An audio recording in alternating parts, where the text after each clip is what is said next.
आप देख रहे हैं नीलम टाइम्स मीडिया। मैं हूं नीलम तिवारी। आप सभी दर्शकों का नीलम टाइम्स मीडिया में स्वागत है। आइए नजर डालते हैं आज के मुख्य समाचारों पर। बड़े हर्षोल्लास के साथ भिवंडी में मनाया गया श्री परशुराम भगवान का जन्मोत्सव।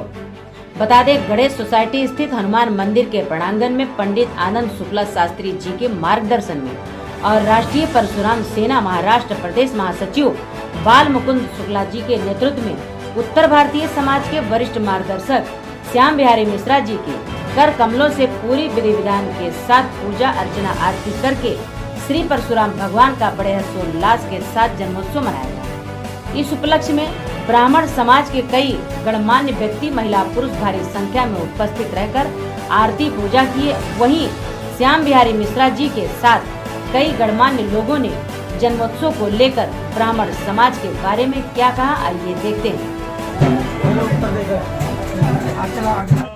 ओम नारायणाय नमः, ओम ऋषिकेशाय नमः, हस्तौ प्रक्षालयामः। ओम दीप ज्योति परब्रह्म, दीप ज्योति जनार्दनम, दीपम हरतु देवापम, मध्य दीपम नमः शुभम करोति कल्याणम, आरोग्यम सुख संपदम, शत्रुबुद्धि विनाशाय। दीप ज्योतिर्नमस्तुते, दीपस्थ देवताभ्यो नमः। शांतिरोकदे शांति वनस्पतयः शांति विश्वे देवाः शांति सर्वं शांति शांतिरेव शांति सामा शांति शांतिरेधि यतो यतः समयसे ततो नोभयं कुरु सन्ना गुरु प्रजाभ्यो पशुभ्यः सुगंधानि मालव्यादीनो प्रभोग्याः खुशी में पढ़ाई।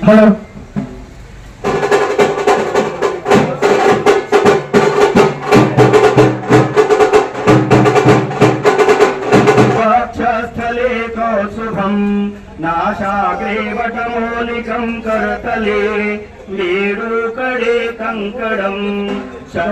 नमः परमात्मा पुराणस्य विष्णु राज्य प्रवर्तमाने अद्यसी ब्राह्मणों दुखियों परार्णे सी सेत 12 कल्पे भगवत मंदिरे अष्टाविंशत्तमे कलुगे कल्पंचरणे जम्बूद्वीपे भारत खंडे भूलोके भारतवर्षे आर्यावर्तित देशे बौद्धिक देशे महाराष्ट्र देशे नासिक गोदरिया क्षेत्रे दक्षिण तीरे मुंबईया क्षेत्रे भिवंडी स्थाने गणेश सोसाइटी संकट मोचन हनुमान मंदिर मध्ये सुभाष नगर यथा स्थाने मासानां मासोत्तमे मासे पूर्वपवित्र मासे वैशाख मासे शुभे शुक्ल पक्षे अक्षय तृतीयायां तिथौ मा अक्षय तृतीयायां तिथौ शुक्रवार वासरे स्मितायां गौतम गोत्रोत्पन्न भक्तोहम श्याम बिहारी मिश्रा नामनेन श्री परशुराम अवतरण जन्म दिवसस्य निमित्त रूपेण परिहार्थ भावेन सर्व ब्राह्मण कल्याण हेतवे सर्व हिताय कल्याणार्थ भवताय नित्याय नित्याय रूपाय परिरूपेण वासुदेव महाराज सन्निधः तत्रादौ निमित्तेन मम रूपेण शुक्रवार वासरे स्मृतायां मध्याह्न काले पूर्व रूपेण सर्व भावस्तु रूपेण दैहिक दैविक भौतिक त्रिविध ताप शमनार्थम धर्म अर्थ काम मोक्ष सकल कामनां संसिद्ध्यर्थम उद्योग व्यापारे लाभार्थम कुटुंब परिवार कल्याण हेतु ममात्मनस्य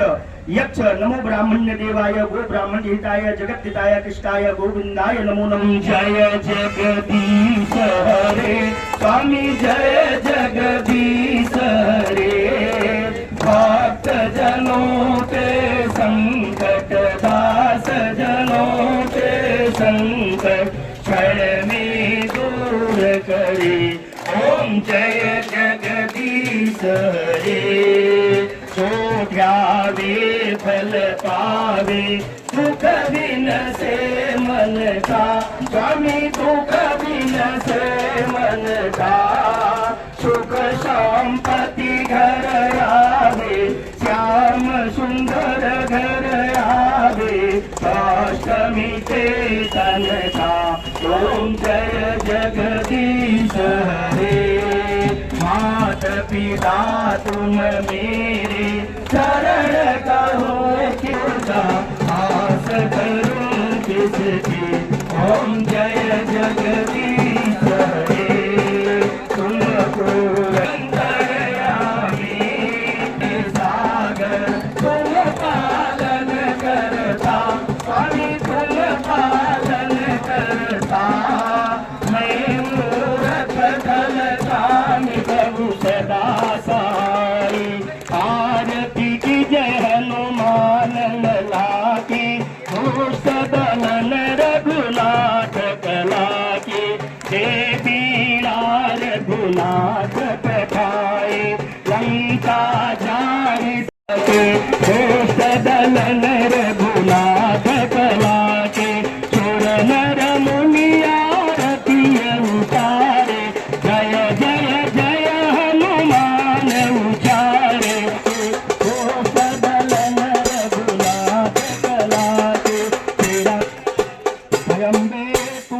जगदम्बे काली जय दुर्गे बक्सर वाली तेरे ही भोग गाए भारती हो मैया आरती मैया हम सब पुकारे तेरी आरती भीड़ पड़ी है भारी मैया भीड़ पड़ी है ओ दानव दल पर टूट पड़ो माँ करके सिंह सवारी हो मैया करके सिंह सरस्वती माता की काली माता की देव महाराज की परशुराम जी महाराज की भगवान महाराज की द्वारिकाधीश महाराज की सनातन धर्म की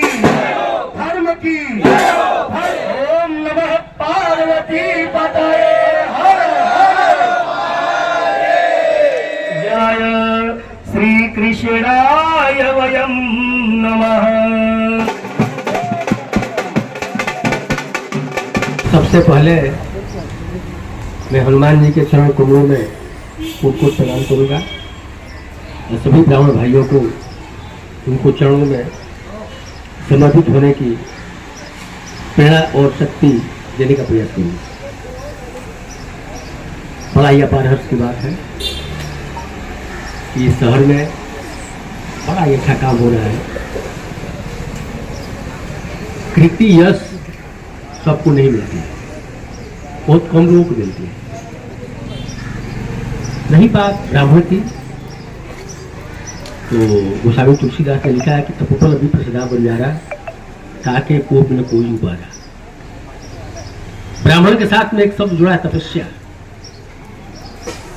और तपस्या ही सर्वोपरि होता है।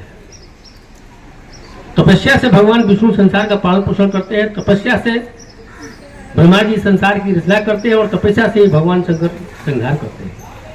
ब्राह्मण को भूदेव कहा गया है। ब्राह्मण तपस्वी होता है। जो तपस्वी होता है, सबसे पहले तो तपस्या का मतलब अगर हम समझेंगे उसी क्षण हमें समझ जाएंगे कि नहीं, ब्राह्मण जो है कभी अपनी लालच के लिए, अपनी महत्वाकांक्षा के लिए या राजनीति के लिए, किसी भी चीज के लिए ब्राह्मण को एक करवट मारता है, आप सोच भी नहीं सकते। केवल तपस्या का मीनिंग अगर आप समझ जाएंगे तो। मैं आपको ये बात स्पष्ट करना चाहता हूं, ये संसार में अगर कुछ देने के लिए किसी के पास है तो केवल ब्राह्मण के पास है। ये संसार में जितने भी कोई आपको कितना बड़ा बदानी समझे, कितना बड़ा धुरंधर समझे, किसी के पास कुछ नहीं है।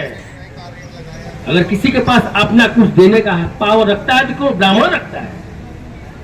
आपके पास धन है, दौलत है, रुपया है, पैसा है, कोई भी चीज आपके पास है, वो आपका नहीं है।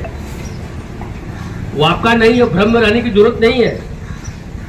वो आज आपके पास है, कल उनके पास है, परसों उनके पास है, परसों उनके पास है। वो प्रकृति की अपनी एक व्यवस्था है। वो साम्राज्य के मालिक आप नहीं है और हो भी नहीं सकते। लक्ष्मी भगवान विष्णु की अर्धांगिनी है, उस पर किसी मनुष्य का अधिकार हो ही नहीं सकता। लेकिन ब्राह्मण को अपने तपस्या पर अधिकार है। ब्राह्मणों को अपने तपस्या पर अधिकार है। ब्राह्मण तपस्या करता है और अपने तप के बल पर ब्राह्मण कुछ भी करता है। ब्राह्मण त्रिकालदर्शी होता है और ब्राह्मण इस सृष्टि को बैलेंस रखने का काम करता है। जब समुद्र मंथन हुआ तो विष और अमृत दोनों निकला था। क्यों? सृष्टि को बैलेंस रखने के लिए। ये ब्राह्मण जो भूदेव हैं, ये पृथ्वी को बैलेंस रखते हैं। इनका काम बैलेंस रखना है। जितने पाप पुण्य अच्छे बुरे कर्म होते हैं, उसको बैलेंस रखने के लिए ब्राह्मण ही तपस्या करता है, उसको बैलेंस रखता है। इसलिए ब्राह्मण के बारे में कुछ भी सोचना, आप ये समझिए कि अपने प्रश्न अपने कुल्हाड़ी में मारना वाला बात हो जाएगी। इसको कोई मतलब नहीं है। और दो शब्द बोलकर अपनी बाणी को विराम देना चाहूंगा, समय थोड़ा ज्यादा हो रहा है। बोले परशुराम भगवान की जय श्री राम, जय श्री राम। अगर हम लोग 5000 साल हो गया सुदामा जी का नाम लेते हैं तो बोलते हैं क्या? ब्राह्मण गरीब था। ब्राह्मण गरीब था, लेकिन ब्राह्मण स्वाभिमानी था। जिसका मित्र द्वारिकाधीश हो तो गरीब कैसे हो सकता है? तो गरीब हो सकता है? कभी नहीं हो सकता है। ब्राह्मण सदैव स्वाभिमानी रहा और दूसरों की रक्षा के लिए रहा। ब्राह्मण जब भी कभी किसी को आपदा पड़ी, हम लोग जानते हैं, इतिहास हमें बताता है, इतिहास ने हमेशा ब्राह्मणों को छिपाने का काम किया। मिटाने का काम किया। लेकिन जब बुंदेलखंड की बात आती है, वहां पे छत्रपाल के लिए यहां पे पेशवा बाजीराव महाराष्ट्र से चल करके बुंदेलखंड पहुंचने में 10 दिन लगता था। लेकिन जैसे उनको सूचना मिलती है कि आप ब्राह्मण देवता, मुझे आपकी जरूरत है, और बिना खाए पिए यहां से जाकर के और युद्ध में सफल होते। यानी ब्राह्मण जब भी उसको मौका मिलता है राजा बनने के लिए, धर्म निभाने के लिए, जब जब मातृभूमि ने उसको मौका दिया, तब तक वह अपने स्वाभिमान के लिए सदैव अपने धर्म का पालन किया। मिलके उनका आशीर्वाद लिए और हमारे कार्य में सहभागी लिए। सारे मैं ब्राह्मण भाइयों का हार्दिक से उनका अभिनंदन करता हूँ, बड़ों को प्रणाम करता हूँ और छोटों को आशीर्वाद दे रहा हूँ। जय श्री परशुराम भगवान की जय श्री राम। इसी तरह सबसे पहले समाचारों को देखने के लिए नीलम टाइम्स मीडिया को सब्सक्राइब करें, लाइक करें, शेयर करें। धन्यवाद।